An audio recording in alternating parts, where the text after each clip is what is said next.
Hello, hello, everybody. Welcome again to another episode of Life Unstifled. I am here with my friend Michelle Turnipseed. So excited to have you on. Thank you for being here, Michelle. Michelle and I, gosh, I don't even know the first time we met. Do you remember? Wait, I think I went to your wedding. I probably met you at your wedding. Maybe.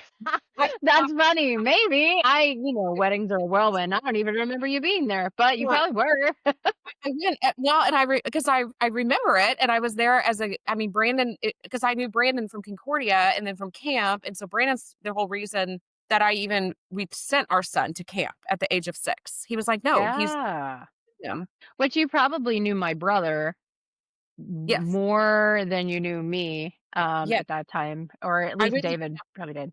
Yeah, I went to camp with Dana. Okay. Yeah. Yeah, so we on and off have known each other through the years, and Thank so you. to get started, tell us a little bit about where you grew up, and then we'll start diving into your story. So I grew up, really in a small town. I had a small town growing up experience. I swam as a teenager, I went to the local pool. I mean, those were in the days where you could just go to your city pool with your friends. By the time you were 8 or 9, you just rode your bike there and you swam all day with your friends. We Yep, were yep. we were alone in the summer. We took care of ourselves. We did our chores. We made our lunch. We knew how to make phone calls. We knew how to answer the phone. A lot of responsibility. It was a different time in the 70s and 80s, and, as a teenager, definitely small town girl, and going to the mall or the movie theater, had to drive to the big city of Round Rock or Austin. So that experience of just kind of being free range was a very special time. And I'm grateful that I grew up in that era. I'm grateful I grew up in a time when we didn't have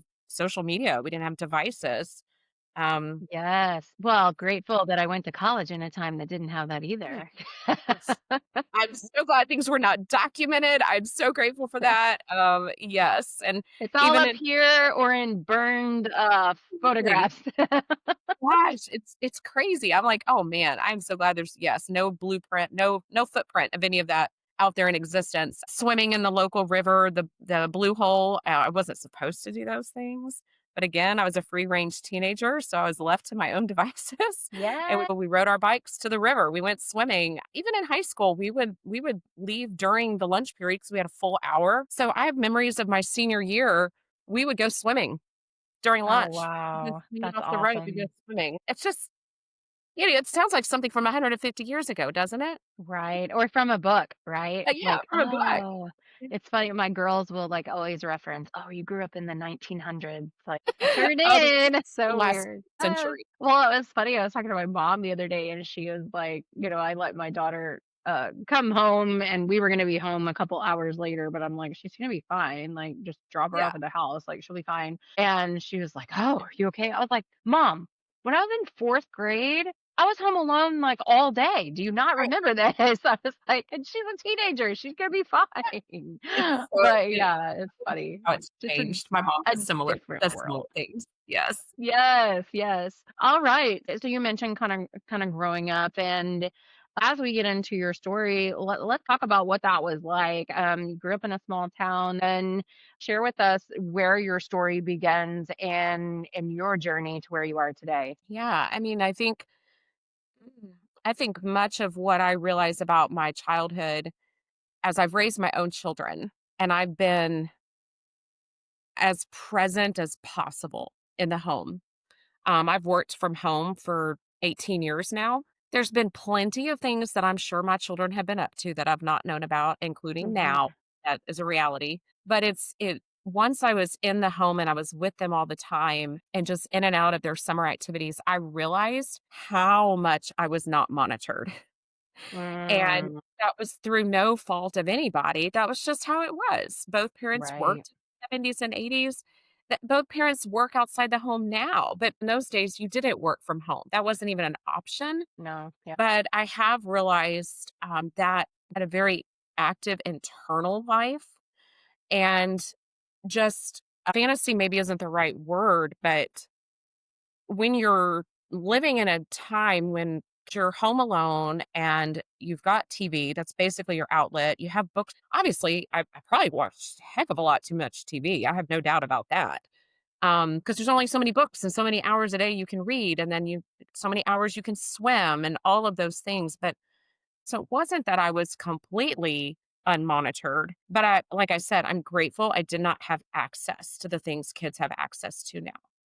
What are some of the things that you think would have been negative for you to have seen at that Yeah, young of an age? yeah, And what you're alluding to right now. yeah. That's such a good question because 'cause I'm obviously skirting around it. I think Yeah, let's just get to it, babe. I would have just I know, the basic exposure that I had to body image by the Mhm, time I was 10, 11 was in the form of 17 Magazine, Teen Beat, these other magazines. And so I had a fantasy in my mind, probably by the time I was 12, of what I should look like, even to the point where I can remember looking back. Here's what I should look like, and here's what I'll wear to a dance when I'm 16. So again, I had that very strong internal fantasy world. It was not realities. So yeah, those images get very imprinted where by the time, let's say Beverly Hills 90210 that show came out, in mhm, my mind, if I didn't look like those girls, I was not acceptable. So it was such a battle, even by the age of 10 or 11, that was probably my first awareness of like, I'm thicker. I didn't articulate that I had big legs, but in mhm, my brain, I was already starting to do comparisons. Well, I was a gymnast. I had started gymnastics. I started probably developing quadricep muscles, half muscles that other girls my age did not have. And that's my body type. But it didn't change the fact that by the time I was 14, I'd already started seeing my body as something is not as good as other girls. I mhm, wasn't so when I say all this access to things, it just would have exacerbated that. It would have reinforced that, and I definitely think I would have been very susceptible to online chatting with strangers, mm. very prone to doing something like that. That would have been really enticing, because again, internal fantasy Seeking world. out that attention Yeah. and Yeah, my fantasy world, even in 6th, 7th, 8th grade was very much I had this idea in my brain that I was gonna become this famous actress and a famous gymnast. Why was all that fantasy life happening so much? But I had no way to express that. It was just this internal thought. Whereas if I had an AI now, I could be creating characters that live this out. I could be I mean, yeah, so much I would have just had a field day with access to the technology now. I would have had a blast. oh. So, you talk about you having a more muscular body. Now, was it just a self comparison, or do you feel like there was some external comments, or did somebody say something that solidified that in your brain? I don't think so. It wasn't until I was in high school when a boyfriend referenced my tree trunk legs, Oh and that gosh. was when Wait, a boyfriend said this? yeah, yeah, Oh. yes, yeah. So much of the pain and the body, the shame, a lot of it is so tied into that relationship that started at the end of 8th grade and went all the way to the end of 10th grade. But even as a junior and senior in high school, there was still residue of it because, again, I lived in a small town. I was in a small Mhm. school. You can't escape being in class with somebody. There was even as I began gaining more weight, as I started putting more pounds on throughout high school, because of I mean, that's part of my story is the poor eating habits I developed and the way I was coping with my stress, my emotions, Mhm. depression that I didn't even know I was having, anxiety. I have memories as a senior of him walking into our English class and going, ugh, and just curling up his nose at me in disdain. And Yeah. he was just very he was awful. He was awful. Yeah. He was also a kid, so I could Right, right. he was a silly, immature kid, but those things definitely impacted the view of myself. So it wasn't probably until he said something. That was the only time. Well, you Mm. you had mentioned a little bit that you were bullied. through some of that time in your life. Do you want to share a little bit about Yeah. that? Yes. So in the 6th grade, and you'll see a theme, there's always a boy involved. Hmm. The boy in the 6th grade was not the bully, but what happened was he was a popular kid. I wasn't. And it's crazy by 6th grade. I mean, even by 3rd grade, you Yeah, can it's already see this insane. thing. Yeah. It's bizarre. And things haven't changed, by the way. No, it's so Yeah, weird. I can remember in 3rd grade award ceremonies for my kids, like, why are they getting more applause than others? They're 8. Like, what is happening? What is that? So crazy. very Yeah. strange. So in the 6th grade, this boy took an interest in me. He took me to homecoming, which meant Mhm. he got me a mom, and I didn't even know that was going to happen. I mean, I wasn't even 12.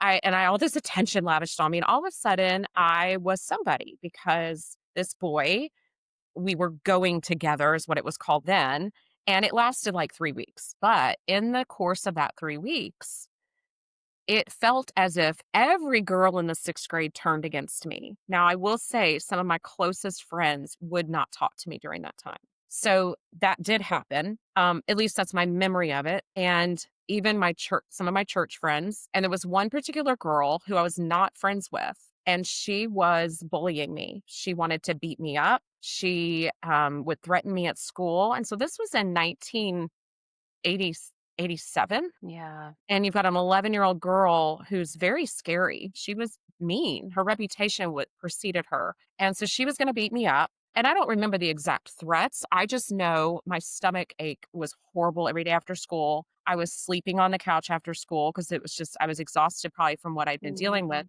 But it did feel as if none of my friends weren't talking to me. None of the as my memory serves, I had no friends during that time, and she had single-handedly somehow done a smear campaign, and Yep. more than likely, the way bullies work is, you're not gonna stand up for the kid being bullied because you don't want the wrath of the bully. Yes. Yes. So, that's what was happening there, and, Girl Scouts was my saving grace. I had a little Girl Scout troop I was part of, and Oh, those nice. girls were not part of my school, so they had no idea how I was Mhm. being treated.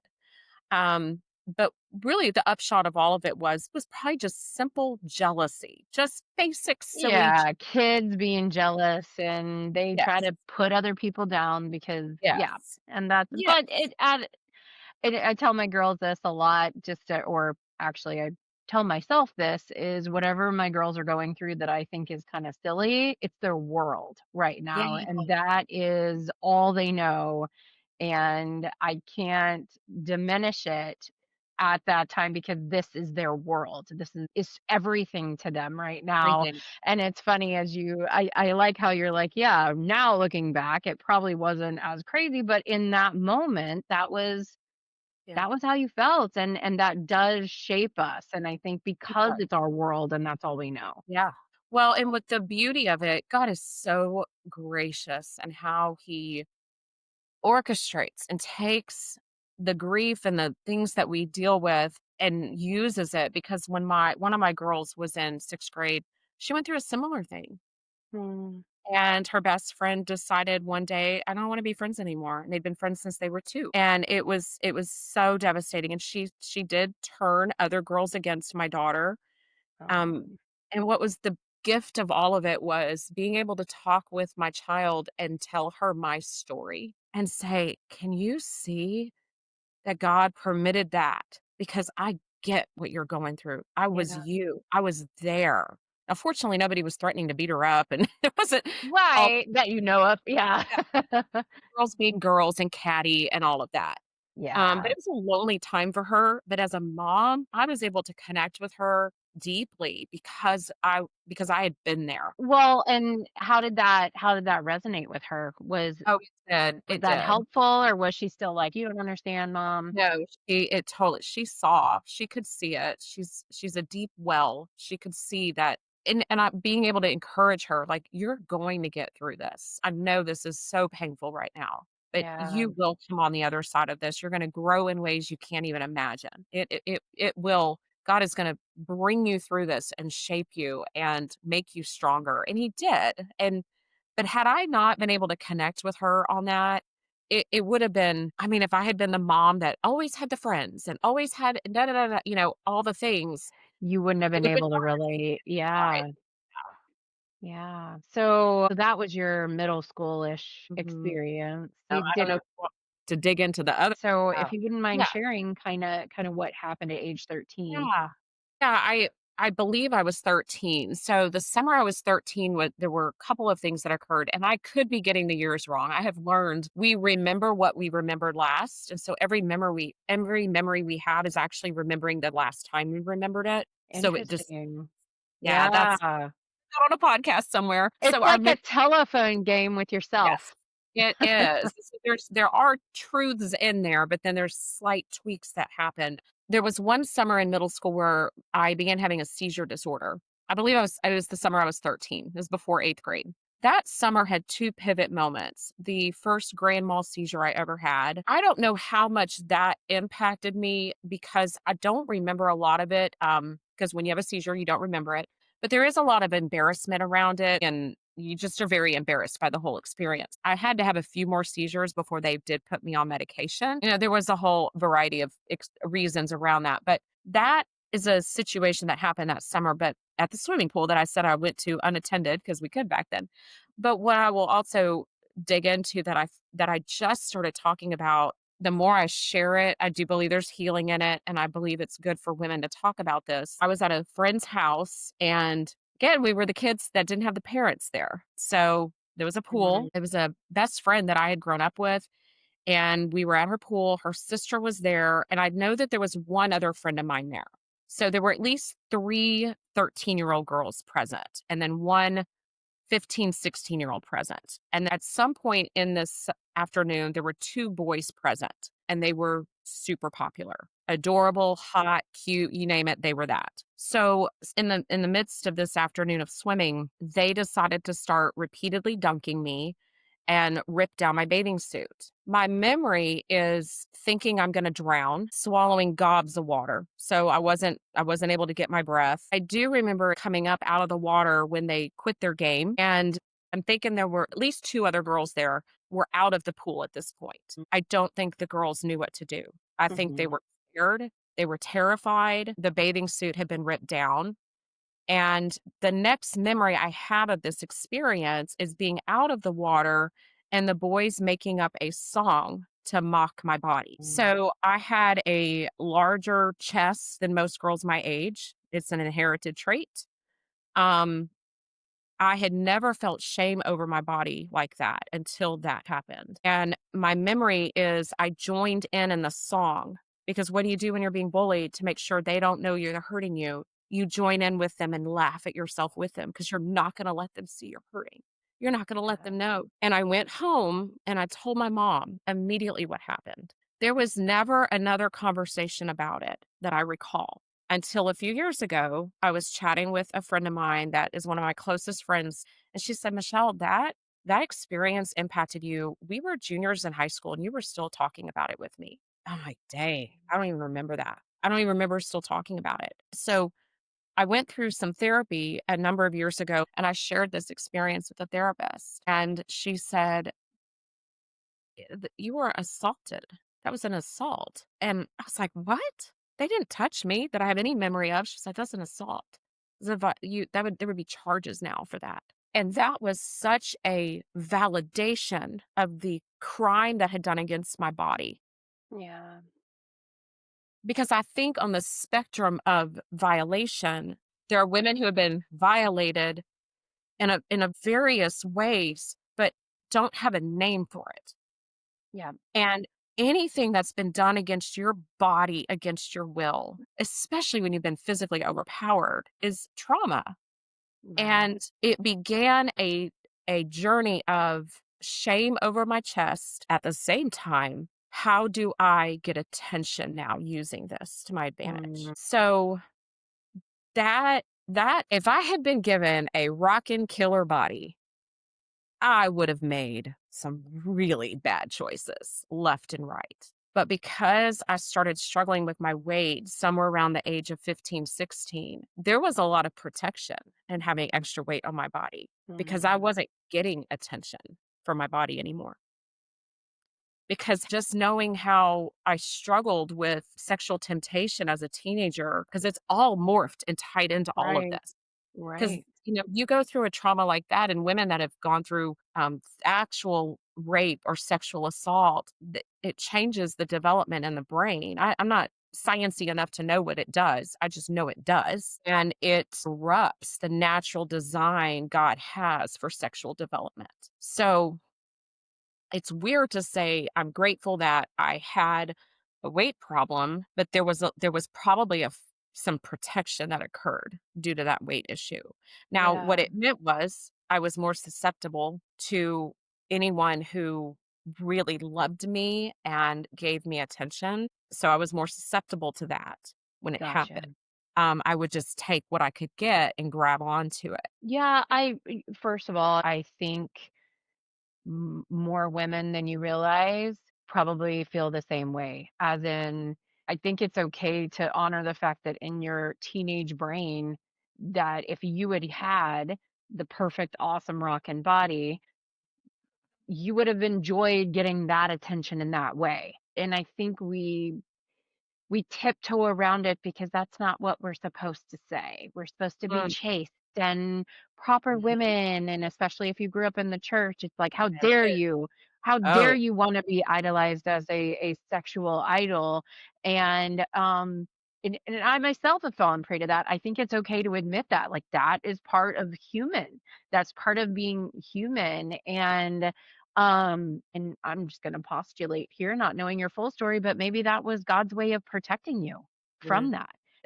The weight was, to your point, was a protection mechanism, but maybe that was from God to say, yeah, I know that is something you're going to struggle with, and I'm going to protect you from yeah, that piece of it. yeah. Um, I think it's fair, it when we rest on the truth that God uses all things to work things out for his good. Did he want me to be emotionally managing with food? No, I don't believe no, that. But he'll use that in a way because I still could have been promiscuous and been bananas regardless of what I looked like. I sure, sure, obviously yeah, but it definitely quite impacted my level of confidence. And instead of there being right, 20 boyfriends to follow. There were just a yep, couple. yep, So it could have been, yes, it's like, okay, the spectrum could have been, things could have been really off the rails. But you're right to your point about being raised in the church. And even now, there's not a safe space for teenagers to say God has designed you with these hormones that start going bananas well before you're ready to marry, and then how do we navigate that? Because I can remember as a teenager thinking, okay, if I'm not supposed to be in bed with somebody until I'm married, and that's probably not going to happen until I'm 19 or 20, then why in the heck are my hormones raging by the time I'm right. 15? Like, God, what did you do here? What is Well, happening? we can go down a rabbit hole if you want. On our bodies, we're actually designed to start having babies the minute Right. we start menstruating, right? Just Yeah. society has said you need to wait a longer period till you're older. Not to say that's right or wrong, but yeah, even Mary was like 14. So Exactly. it's it's like Yes. yes, to your point, God did design our bodies to be procreating and have those feelings at a young age because that was that yes, Oh, that's I fine. gotta be Yeah. honest, I had kids later in life. I would have much rather had a baby at 16 and my body bounced back like that. It would have been way Gosh, easier. I had so much energy in my teenage and 20s. It would have been so Yes, much. But, the design of the body, I mean, this is going down another thing, but it relates to how this is a whole other deal with, like, nutrition, yes, but our design, the way we're designed just does not work in 21st century America. absolutely. So it's everything. It's food, it's all this other stuff. There's times I've joked with my husband over our marriage. I'm like, "Oh, boy, if I could only have that drive I had as a teenager." You know, Right? We'd have no problems. I know. Hormone therapy. Oh gosh. Oh, okay. So that her happened at, unfortunately, at a young age that carried to your high school years. Now you mentioned in here a boyfriend that made fun of your legs. Was that the same boyfriend that you mentioned wanted you to go on a diet? And Yes. or is that yeah. Mhm. The same one. And I don't even remember the context of that because it's just like looking back, it's so bizarre because I've seen pictures of myself as a ninth grader and I'm like, what the heck? Yeah. What was That just that? Like, reminds me of, like, I saw something the other day that's like, do you ever look at pictures where you thought you were fat and go, "Oh, if I was only that fat again." right, right. And you're like, "No, I was totally fine." Yes, It just goes to the distortion of body image. Like, for sure. we are harder on ourselves than anyone could ever be. He was, just like the rest of us, exposed to what an ideal woman should look like. I Yep. mean, our television and our entertainment programming in the 90s, it's not like now. Now every body type is represented. I appreciate that in the industry that I find with my daughters, I don't know if they have an ideal. Like I don't know if they do because they've been exposed to so many different types and TikTokers and Instagrammers that are uh, celebrating different body types. Mm, But he could have been exposed to that, or who knows? He might have just been a jerk. He was trying to control me. I don't know. Yeah. who Yeah. knows? So Yeah. did you start dieting because of this? Remember dieting, but I remember him wanting me to do some kind of workout program. And so I have a memory of doing that. Obviously, the relationship did not last past that school year. It was probably the beginning of the end, but it was a Yeah, long in high school. 2 years is a long time. I don't remember dieting though. I don't remember restricting calories at that age. But again, I know at some point I did in high school because I know by my junior year I was doing calorie restriction, eating iceberg lettuce. I know I wasn't getting yeah, fats into my body. I was not eating enough of anything. So there was definitely right. starvation happening. And I was riding my bike to lose weight. And I was losing weight because as a teenager, that's all you have to do. You cut a few Yeah, hundred calories out and ride your bike and you lose weight. yeah. Yeah. So that continued. Did that continue into even your college years, Yeah.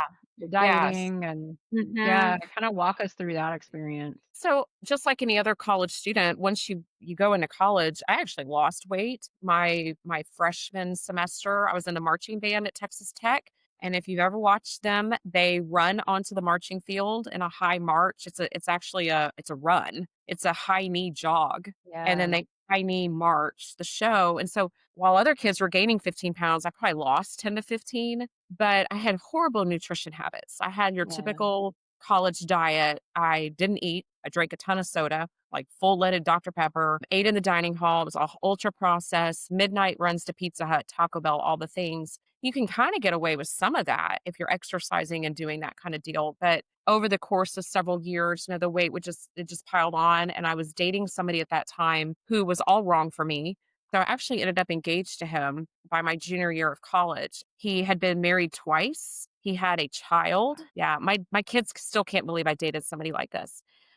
Taylor Swift, I don't want to quote her, but I feel like she said something years and years ago about being attracted to bad boy images because they look mhm, like strengths. And I think that was with him. He wasn't a bad egg. My dad would say about him, he had some hits in life and had poor decision making skills and right. kind of would keep making poor decisions. And I had an ability at the naive age of 18 to see the very best in someone. And I saw the very best. I wanted so much to be loved and in love, and I had a safe space to be, so I didn't have to go and make friends and get into the college dating scene and all of that. Mm, So, the right. A little bit of and yeah, oh, security in a socially awkward situation, which college can be at the yeah, beginning, where you're trying to find new friends and where do you mhm. belong. Yeah, Right. and I'd put on weight, and so he still liked me, so all of that, and then you throw in the hormones and poor choices that are Mhm. made along the way, and then it gets really messy.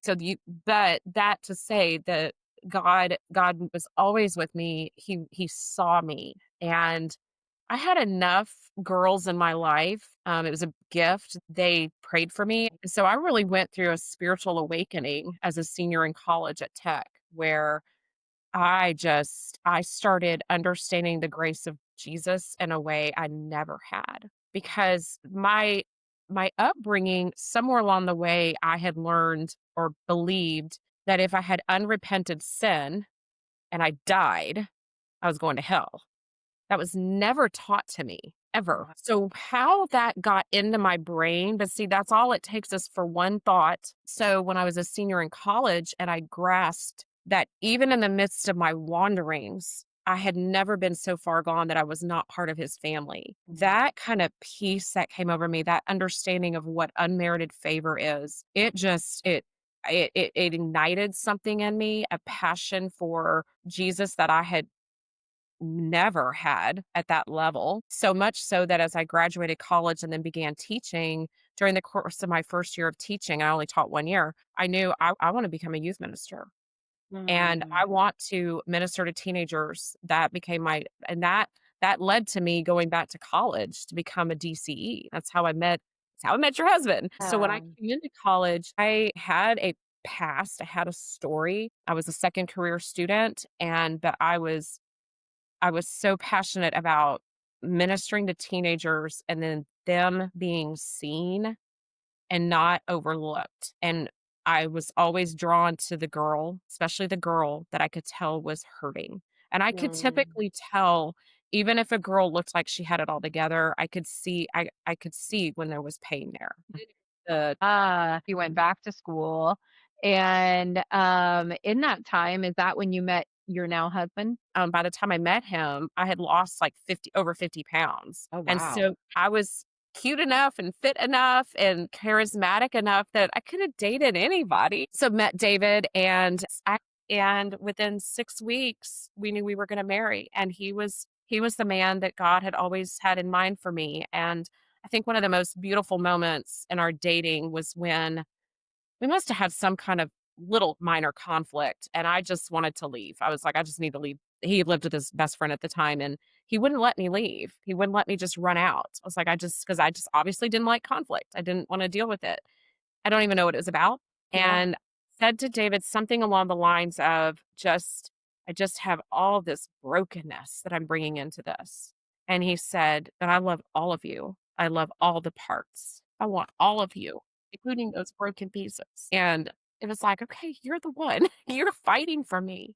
He Yeah. fought for me, and he was the man that in my memory throughout college, my mind on paper, I was not good enough for. And so then to have this sweet Christian godly man that wanted me and knew, and it's not like he's perfect. Mhm. It was such a healing moment. If there's anything I think that young people need to hear, women need to hear. It's this perfectionism of trying to be this, especially in the Christian community, this godly woman. And it's so unfair to women. It's so Mhm. unfair. And if I could get on a soapbox, like the Proverbs 31 woman, that's about wisdom. That's not even about, I mean, it could be applied to an actual woman, but it's also Right. a man. It's not just Yes. should follow Proverbs 31 idealism. And that's wisdom that it's talking about. It's Yes. personifying wisdom as a female. And somewhere along the way, I don't know who out there on the internet decided that's what a woman should be. And it's like, good, Atlanta. Can't live up to that. None of us can. No, no, no. And in fact, I mean, yeah, we could go on soapboxes and rabbit holes, but yeah, yeah, there's this guy called Jesus that came and Yeah. said all that stuff that you were holding yourself to Yeah, means nothing anymore. exactly. Exactly. Like, Yeah. but then we go back to that and like, oh, but we need to strive. It's like you can't pick and choose, y'all. No. Like, No, yeah, exactly. oh, goodness. Okay. So, yeah, kind of shift. You guys get married, then you have your firstborn. Yeah. Yeah. We had Kyle in 2005. So our goal was to have a baby before we turned 30. Kyle was born and David turned 30 2 weeks later. So we hit the deadline. Yeah, hit that deadline. And then I had put on weight. When David and I met, I was pretty fit. And then when you're happy and in love, you eat out all the time and you get lazy and you eat whatever you want because you're so happy and you eat. Yep, yep, He worked out some, but he did the typical American diet that many of and when you spend time with somebody and they eat a certain way, you start eating the way they eat. And yeah. right. So there was that. And so by the time I had Kyle, I had to have been somewhere around 205 pounds. I'm only 5'2". So we can say 30 pounds of that is like baby and placenta and water weight and all, maybe 20 Right. pounds, but not 55, 60 pounds. So as soon as I got clearance to exercise, it was time and I became really lean and fit. I mean, I've always had a love for fitness m- since being put into gymnastics as a 9-year-old. Yeah. That has always been something I love. I love conditioning. I love the endorphins. So my love for that has never gone away. I just didn't know how to eat properly. And I didn't know how to manage Gotcha. emotions. So you can exercise, you can't out train your fork, as the saying goes. So once Kyle was born, though, I started using Herbalife shakes and I kind of followed a high protein protocol. Fell in love with indoor cycling, just using barbell light weights, nothing crazy Olympic heavy lifting, anything like that. But started jogging again, loved all that, lost a ton of weight, really fit, had tons of energy, felt good in life. We had our second child. And I repeated the whole process again because when you're Yeah. pregnant, eat everything you want. But Yeah. I got down to a healthy weight, propensity towards the splurge on the weekends, and not really have a lot of boundaries on the weekends with how I ate. And then Mhm. Monday through Friday exercising to get the weight back down. So that was sort of my pattern. You can do that, but it's hard on your metabolism. It's hard on Yeah. your body to keep shocking it from this many calories to this many calories. And it's just eventually it's not going to work anymore. And so that's what happened. Once we had our third child in 2011, as I say, all my old tricks didn't work. The things that I had Mhm. always done did not work. They worked for a little bit, nursing my babies. I had that on my side. But I was 35 at that point, and so I was considered advanced maternal age. Yeah. So the things that they just didn't work. They just didn't work Yeah. anymore. When I was 39, I joined a CrossFit gym, but I'd been packing the weight on. My food was always at my fingertips, munching Right. junk food, eating late at night. The late at night eating was something that I formed early in my teenage years, probably going all the way back to some of these trauma things. So none of that supported weight loss or even weight management. So Mhm. even though I started CrossFitting and I got really freakishly strong, I was not losing the weight. And so I tried high protein, I tried Advocare, I tried Modere collagen, I tried Whole 30, the Whole 30 plan, and realized when I was eating pork rinds, something is wrong. If pork rinds is okay, right? Like that's Yeah. something's wrong there. No offense against pork rind industry, but come on. Like, what is happening? And I didn't learn anything about moderation through that system, not about how to manage emotions, lifestyle change, how to navigate life in the ups and downs, and also change a lifestyle where you eat a certain way simply because that's how you eat. Like you're a healthy person is Right. the way.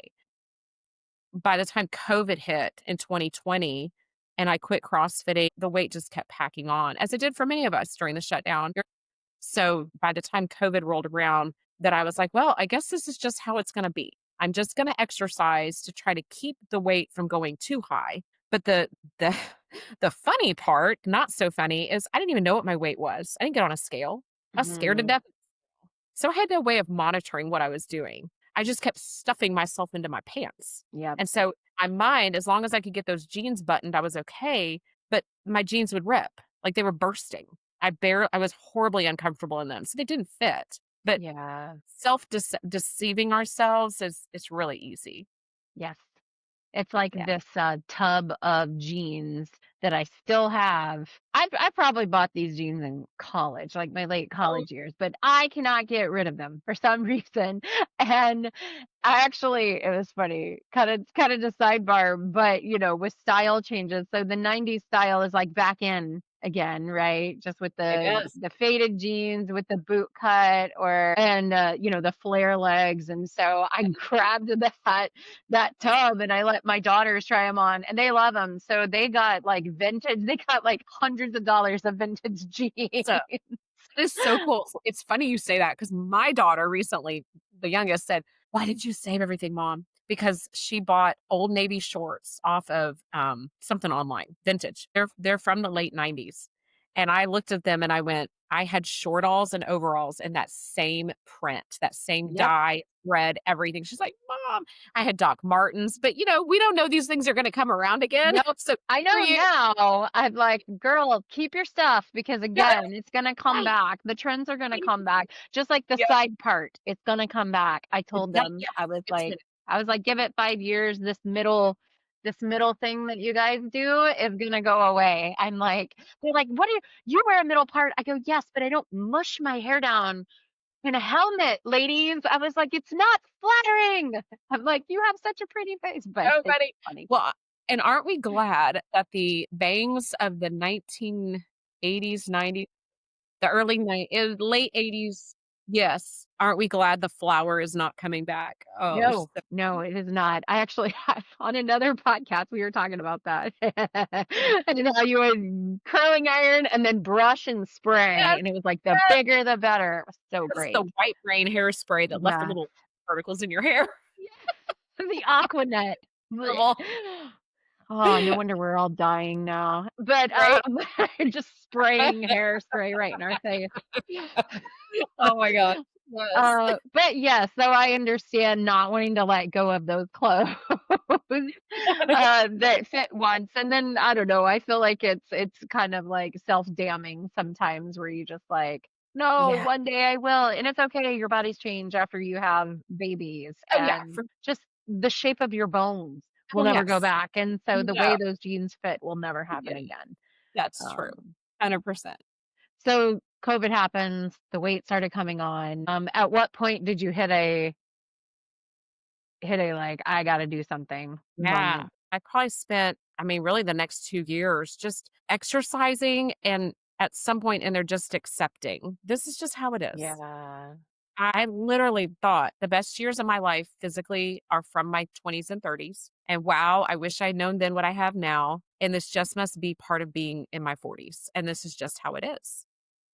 And tried intermittent fasting. I did experience a little bit of help with that, but all it really did was make me want to binge and just eat a lot at once. So for me, it wasn't sustainable. I like to eat. So again, I like to train, and I didn't know how to eat for training. So that was another thing. I know I was starving my body. I wasn't giving it what it needed to fuel it pre workout, post workout. I didn't understand any of that. So the turning point happened in 2022. I had been in Punta Cana on an incentive trip with another company I'd worked with. And on the way home, I can remember changing in the airport. I must have changed into shorts into pants or jeans, and they were so tight. And I was like, oh my gosh. So I'm sure I'd put on 5 pounds during the week in Punta Cana with the way I was eating. Inflammation, water retention, Patient, yeah. I was like, oh boy. I would say within about 2 weeks, 3 weeks, I knew that one of my friends, Casey, had been losing some weight. And I was like, what is she doing? And I had then, somewhere in the midst of all this, another friend of mine, Joelle, who I had known for many, many years, came over. She had lost over 100 pounds. And I Wow. was like, what? And at that time, I didn't say anything. But once I put the pieces together and I realized these two gals were doing the same thing, this around the time, it was February of 22, I saw a photo, probably in March, of myself with my mother in law and all the girls in our family out at a restaurant. And I was like, that's me? Mm. Because I had been hiding in photos and I had avoided looking at photos for a long time. So when I saw that picture, I called up Casey and I said, I need to know what you're doing. And when she said to me, Michelle, you follow this plan and the fat's going to fall off, I was like, okay.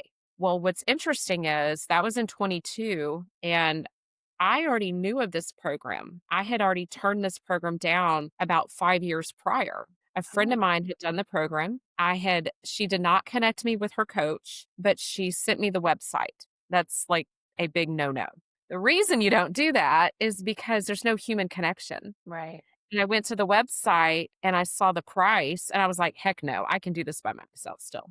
Because I didn't understand that there's a value on my health. And I was Mhm, basically putting a value on it. And I was saying, I'm not worth that. That's really what mhm, I was saying. I didn't want to admit that at the time, but I also didn't understand that I was going to get a coach and I was going to get the lifestyle personal education that I really needed. All those components. I didn't understand what I didn't know.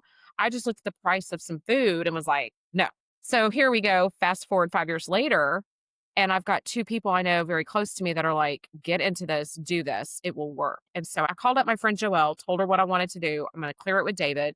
And I said, "This is what I'm wanting to do. Are you cool with it?" And he goes, "If it'll make you happy." So he knew maybe you were more reaching out to see if he was going to be a support, it could have been. subconsciously, It could have versus been. permission versus I need you to be supportive. Um, that's a really good point, Sarah. I have never thought about that, that I needed him to just affirm me doing it. Yeah, I've never thought about that. But it's when you just triggered a I mean, this is I know backtracking, but my therapist told me when I went home to my mom after that swimming pool assault, the Mhm. reason I went to my mom and told her immediately was I needed reassurance right away that it would never happen again. That was why I told Mm, so when you just said that now, it just is such a reminder that so many of the things we say to people around us, the questions we ask them aren't really the question. The questions really, are you going to support me? Do I have your back? yeah, Are you gonna be a hindrance to what I'm doing? And yeah. so there's it's yeah, you gotta read between all the lines, and like you said, the subconscious, like, I didn't even know that that's what I was probably really going for. "Is he gonna help me Maybe do this?" maybe it's just Yeah, maybe. something Yeah, and he interesting. became a champion for it. Yes, he Well, and was as somebody who sold fitness programs and nutrition programs for years and years, a lot of times when the sticker shock comes, right? To your point, a lot of people are thinking, oh, that's way too expensive. And I would always ask the question, is it too expensive or is it too expensive to try? And you already think you're going to fail. And yes, so that's, yeah, it would be too expensive if you're like, I know I'm just going to fail. So I'm not going to spend this right. 500,000, $2,000. So it's a mind shift and saying it's too expensive is an easy way out. It is an 100 easy way to just say, I don't want to spend the money knowing this is probably not going to work and I'm going to fail. yeah. But You're that just exact shows you weren't in the right mindset then and maybe you needed the 5 years yes. to be able to be okay Yeah. with Yeah, it. I absolutely agree with that, Sarah. You're very right. Yeah, so he said and I said, "Well, if it makes me lose weight, I'm gonna be happy over it. Like, that's gonna be great." Yeah. So, told my best friend at church, I said, "I'm gonna give this 30 days. I'm just gonna see what happens because I really didn't trust the process. I didn't believe it would work. And then on day 4, and I saw that scale had dropped several pounds, and by day 4, I wasn't really craving things anymore. I was feeling hope. I started feeling hope bubble up, and I was Mhm. like, "Okay," and I had a coach that I could talk to, and I could ask her questions, and that sweet lady, she is an elementary school teacher, and I would be texting her, "I'm at HEB, and I know that you're probably, like, trying to grade papers after school or whatever, but I can't find the laughing cow cheese. Where is it?" So it's just so funny, like, just having that person to walk with me was Mhm. everything. I had somebody to hold me accountable, somebody to cheer me on. I think we underestimate as adults how much we need somebody cheering for us Right. verbally or just even a text message to encourage us. Like we think, "Oh, we've arrived. We're grown-ups. We don't need that." But we really do. We need that cheering section. There's a reason a marathon runner has people the whole way through cheering for Yes. them. Yes. So, yeah, let's go through your journey on your on getting a Yeah. healthier version of you. Yeah. So that was in April of 2022. I think end of May for my older daughter and I took a trip to Idaho. I had energy out the wazoo. I was maybe 12 pounds down and my whole life had already radically changed. I look back at that trip, I just started and I lost weight on that trip. We hiked. We sat in hot springs. I was able to just be so present and have so much fun without junk food, and I had Mm, never done that before. So, doing a vacation and following a nutrition protocol and staying true to my goals, doing that on vacation was a massive confidence booster. And so, by the middle of the summer, I can't believe I was probably halfway to my goal by that point. I didn't even know what my goal was at first. I was like, "Okay, well, I started at 183 pounds. I'm 5'2". If I can get to 150, that'll be freaking amazing." As I got closer down in the 160s, 150s, I was like, just gonna keep going because I this obviously the fat's coming off my body, my energy is mhm, amazing. Somewhere in there, I wanted to start working out again. So I started walking just for joy. I started lifting hand weights in my office, little 3-pound hand weights. mhm, My relationship with fitness needed healing. So I took time off to heal. Physically, I had overtrained, but I also viewed fitness as a way of getting calories off, a way of getting we call mm. that going into the draw. It's not a healthy relationship with fitness. But I had done that for so long. So there was so much joy in that, moving my body for pure joy. Mhm. My foot had had surgery a year prior. I started experiencing so much relief from tendon pain I still had. All the inflammation in my body went away. I had no inflammation. My skin cleared up. I wasn't getting weird skin things on my legs that I would sometimes get, or on my face, or adult acne. In general, any inflammation that I'd had went away. I remember leaning over and doing the dishes with the dishwasher and thinking, "Oh my gosh, this isn't tiring." And I didn't realize how much of my life had become so exhausting before, that Yeah. just basic things like walking in and out of the grocery store was so tiring, and it no longer was. And I wasn't even at my goal weight, but my nutrition was on point and it was simple. I only had one meal that I really had to plan for, and everything else was thought out for me. And I needed the easy button. I needed to not Yep. have to think too much. Today I have the confidence and I'm empowered. I would know how to do it. But when I was that overweight, it was just too much. And so I could Right. do something for a few days, but then I would get discouraged and life would happen and I'd fall off the wagon. And then I would be eating whatever was the easiest thing to find in the house. So making it simple and easy, lowering the threshold, and Mhm. then elevating my confidence and stacking all the wins I kept having. So 3 weeks into my journey, I started helping other people do this, primarily because other people started asking me. And I was like, well, I guess I will. Like, why not? So I'm one of those people Yeah. who don't overthink stuff. I'm like, I may as well help them. There was financial benefit to it. I wanted my husband to get on plan too. And so financially, it was going to help him get on program and him to lose 40 pounds. For both of us to be doing this as a couple, we've radically changed things in our household. Things are very different in our home. We don't keep real ice cream in our house. We make whey protein, high protein ice cream. We still eat ice cream at night, but it's healthy and it Mhm. serves our body. It's amazing. At some point in my girls' teenage years, they're like, why don't we have Oreos anymore? Well, it doesn't Yeah. serve our goals, so we just don't have Mhm. them. Now, we're not, like, neurotic where we don't ever let our kids have, I mean, Sure.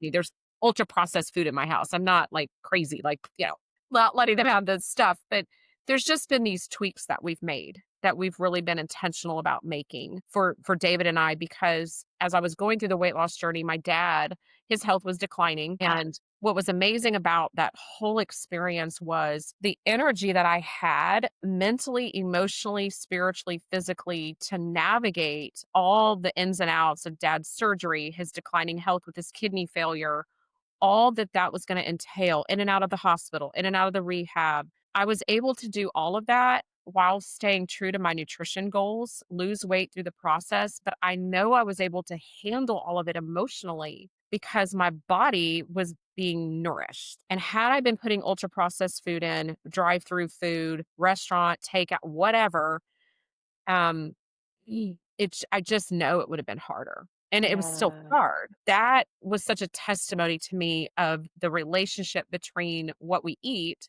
getting all the vitamins and minerals into our body related to our mental health, our emotional Mhm. stability. At some point in the journey, I was like, "Oh my gosh, the world is so malnourished. That's why everybody's angry, and that's why we're struggling." I mean, I'm a big advocate for intervention for mental health, and I've been very honest about that on my personal page, but there's such a correlation. There's a Mhm. reason we're supposed to eat a certain way. Our brain needs it, and I know you know that. This is your Yeah. whole background, but for me, I had never made that connection personally. I had heard of the connection, but I didn't believe it until I Right. lived it. Yeah. Well, So unless you study it, right? Like mm, the only reason I know is because that was my job to know. mhm. But and now it's your job to know those Yeah, things. But that I would say 95%, throwing that number out there, I don't even really know, but 95% of the world doesn't know that. And I think it's okay to say we only know what we've been taught on what we've watched on TV or read in whatever literature we picked up, right? And it is funny because you eat those sugary wonderful things and it triggers a different reaction in your yeah, brain called dopamine and you get the liking of a drug, right? yeah. Like there's a reason why Oreos feel so good when you Yes, eat them. Although the after effects, it's like any other addiction, right? Like food addiction and things like that are the same thing as, unfortunately, like an alcohol or gambling or porn addiction, you have to eat food. You don't yeah, have to consume exactly. alcohol. You don't have to watch porn, right? Every day. So it's one of those like But yeah, I think a food, and I'll use the word addiction, is I think a lot more people than realize that have food addictions, but you have to eat. Yeah. So you have to learn truly how to manage this with this, Yeah. and your head with your heart, and through that process. And it sounds like you found the program for you to help you do that. Yeah, I love that you brought that up, just the head and the heart, because for decades I heard it's all about lifestyle. I'm like, what does that mean? I believe that healthy people that ate a certain way, they just were born like that, and I was born like this. And so the idea that I could be that type of person that I had categorized in my mind as other was so foreign to me because I didn't grasp that the brain actually can be rewired, retrained. Takes time, takes work, takes Yes. effort. It's the hard, gritty part. Otherwise, everybody would do it. I Yeah. mean, otherwise, we wouldn't have the obesity epidemic that we have in this country. Everybody would be all running around with a healthy mindset. But Yep. the reality is, most of us at some point develop mismanagement of emotions in some capacity, in some way. That's just the Right. human experience. None of us are immune to that. I still am not immune from that. I'm more aware of it now. So when I am experiencing some sort of emotion, I know how to take it captive because you have a Mhm. thought and that leads to an emotion. The emotion leads to reaction. So learning how to stop that process and not just turn to food or whatever the thing is and Mhm. replace the habit that's ineffective with an effective habit. When I started experiencing that and realizing, my gosh, I get it now. That's what they mean by lifestyle change. It's not like I'm having to grit my teeth and eat a certain way. It's not Right. like because it's been so gradual and I've experienced enough days of winning and succeeding that the new habit overrides the old habit. Now, the Yeah. old habit is an old computer program that's still in my brain. It's still there and it rears its head sometimes, but I now have the tools to overcome it with something new. I don't do it perfectly. Yeah, and your mindset shifted, your whole view around food Mm. changes. God just happened to let us have taste buds that make it palatable Yes. or not, but at the end of the day, it's just food. It's just Yeah. fuel, right? Yeah. Like that's all it is. It's funny you hit on a point that I've had a lot of clients and conversations with people that'll be like, "Well, I just have never liked vegetables. That's just not who I am. That's not I've never liked them and I won't eat them." So I have to be like, I'm not like you. I don't just love eating vegetables. I'm like, do you think I love eating vegetables? Like, Right. I would absolutely rather have a pizza right now, Right. right? And it's like it's not that but I think to your point, like when your eyes are open to the purpose of food and you just shift your lens and look at it differently. It doesn't mean that I never have a slice of pizza. It doesn't mean that I never have a beer or real ice cream here and there. It's just Mhm. my mindset around it and has shifted on what it is for me. But I love that because you can overcome that. You can rewire your brain. You can Yeah. rewire your taste buds. A lot of people don't Yeah. think that. Well, I'll never like XYZ. When you deplete yourself, it's like when you deplete yourself of fried foods for a long time. When you have that fry because you think it's going to taste so good, you can literally taste the oil and you can taste everything else that was cooked in that oil. Yep. And it's So weird, but you're like, has it always tasted this way? Like, yes, but your brain didn't recognize it.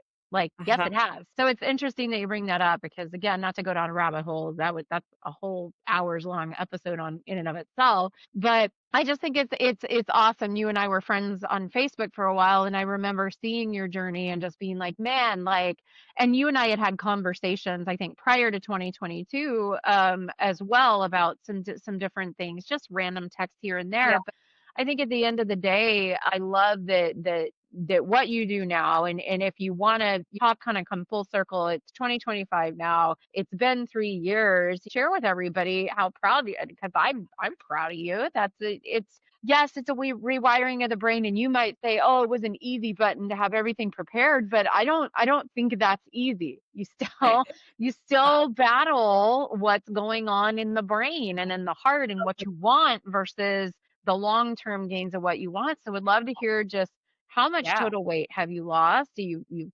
obviously kept it off, and where does that bring us now as we start to kind of wrap our time together? Yeah. So the total loss ended up being 56, and then I've maintained about a 48 to 50 pound loss because I then Nice. put on muscle. Yeah. So that never came back on. That never came back on, but I packed on muscle, because, about a year January of 24, I started training again, Gotcha. at a gym, formal training and weightlifting and just really good, like, all the training they do for us, it's so intentional, the workout plans, and that is not done to lose weight. I don't do Right. that to keep weight off, although I know it's a huge part of weight management, but it is to become strong. That is my primary goal. My why has shifted. In 22, I just wanted to look good. I just wanted to look Right. cute, Right. cute clothes, and feel good about my body again. Now it's like, no, I want to be strong as heck. I want to be growing old where David and I continue hiking. We love to hike. And when I say hike, like we like to do the 10 milers. We Right. enjoy the long hikes. But mm, that became such a push for our why, even near the end of my weight loss, seeing what my dad went through, and he was not obese. We don't Mm. know chronic kidney disease. He was 87. I mean, kidneys are gonna start failing at some point, At possibly. some point, yeah. And Every organ everybody fails. Yeah. starts he did say to me one time near the end, if he knew he was gonna live as long as he did, he would have taken better care of his body, which I felt was a very interesting statement because I never saw him as somebody who didn't take care of himself. Mm. And I never really pressed him onto what he meant by that, but it really ignited in me that health and wellness, I mean, it's not just the physical, there's so much the mental. I'm very focused now on my healthy sleep habits. I'm focused on a healthy mindset. That's where I put so much of my energy now. When I get to coach people and I coach clients, and I am coaching myself every time I talk with them about what Mhm. they're going, because my brain is constantly hearing all this positive, Right. the right stuff. But it's now I want to grow old with dignity as much as we can. I know I can't prevent everything. I mean, ultimately, God is sovereign over my body, but I can do my part to take care of it, to honor it, to set it up to fight if I do come across I have an illness or um, I have cancer diagnosis I've primed my body to fight it as best as it Yeah. can. And I'm giving it so I don't get into my 60s, 70s, 80s and go, wow, I really wish that I had done something back then and not just had whatever I wanted to eat whenever I wanted to eat it. Because it is such it's a mental game to be always looking 30 years down the road. But I wanna be that grandma on the floor with my grandkids. I wanna see great grandchildren if that is in, the future. Helping people, seeing them win when they share different things with me, it just fills my cup. Yeah. And to me, I'm like, I'm not doing anything but chatting with you. That's all I'm doing. But it's changing their life. So obviously Right. happening. Well, and I think it's a higher purpose, right? And it kind of goes back to maybe what drew you into teaching and to be a DCE, right? Was just that connection with people, being able to help them, be a Yeah. mentor, be Mhm. somebody who helps them through a particular situation in their life, and you get to do that Mhm. Oh, daily, yeah, and that's really and still cool. doing it. Yeah, Yeah, it's and you're still still doing it. but I definitely when I talk to my clients and I know that there's been a breakthrough or they've had this moment or I see the slightest improvement in their mindset or their decisions, especially like working with a teenager, that's Yes, exciting. We have a plan just for teenagers. that's So awesome. that is just breaking generational obesity because that's what's in her family is generations of Mm. obesity.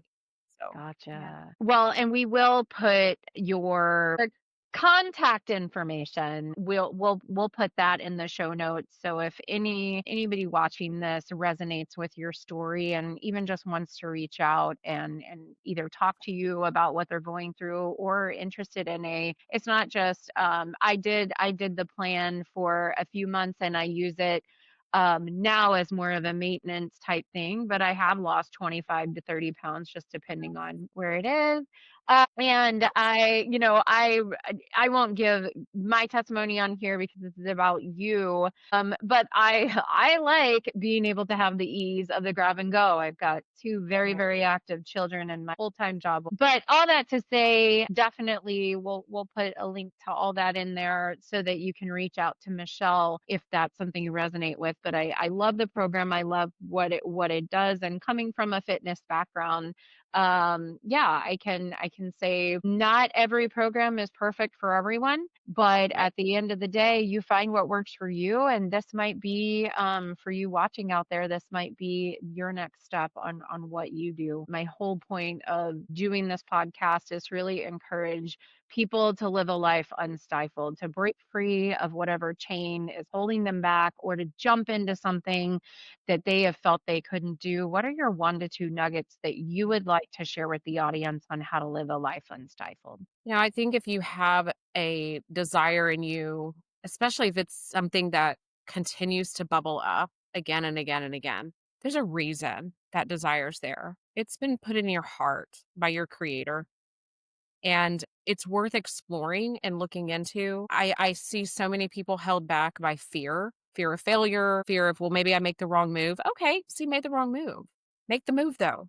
It's Right. okay to mess up. It's okay for something to not work out. Nothing is permanent. Things can always evolve. Everything can always things can al- You can always pivot. You can make up a new plan. Nothing is set in stone. And I feel like people need to know that whatever they're going through at any point in time, it is always preparing them for something that's next. I do believe that our creator works through whatever we're dealing with to prune us and shape us. And he can take whatever's there and bring new life out of something. So I don't know if that was one or two nuggets, but I That was a lot of nuggets, and I love just, it. yeah, just take that step. Like, it's not so much about knowing the 20 steps that you need to take, but what's the next thing to do? Like, what's one thing I can do forward? I love that.